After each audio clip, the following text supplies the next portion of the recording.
50। আর আগুনের অধিবাসীরা জান্নাতের অধিবাসীদেরকে ডেকে বলবে, আমাদের উপর কিছু পানি অথবা তোমাদেরকে আল্লাহ যে রিজিক দিয়েছেন তা ঢেলে দাও। তারা বলবে, নিশ্চয়ই আল্লাহ তা কাফিরদের উপর হারাম করেছেন। 51। যারা তাদের দিনকে গ্রহণ করেছে খেলা ও তামাশা রূপে এবং তাদেরকে দুনিয়ার জীবন প্রতারিত করেছে, সুতরাং আজ আমি তাদেরকে জাহান্নামে ছেড়ে রাখব, যেমন তারা তাদের এই দিনের সাক্ষাতের জন্য কাজ করা ছেড়ে দিয়েছিল আর যেভাবে আমার আয়াতসমূহকে অস্বীকার করত। 52। আর আমি তো তাদের নিকট এমন কিতাব নিয়ে এসেছি যা আমি জ্ঞানের ভিত্তিতে বিস্তারিত বর্ণনা করেছি, তা হিদায়াত ও রহমতস্বরূপ এমন জাতির জন্য যারা ঈমান রাখে। 53। তারা কি শুধু তার পরিণামের অপেক্ষা করছে?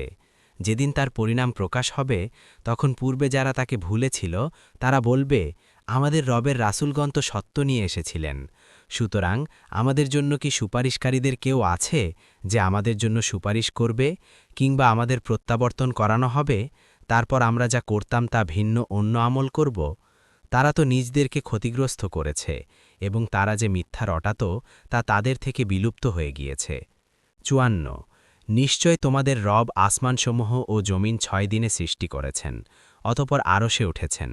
তিনি রাত দ্বারা দিনকে ঢেকে দেন, প্রত্যেকটি একে অপরকে দ্রুত অনুসরণ করে, আর সৃষ্টি করেছেন সূর্য, চাঁদ ও তারকারাজি, যা তার নির্দেশে নিয়োজিত।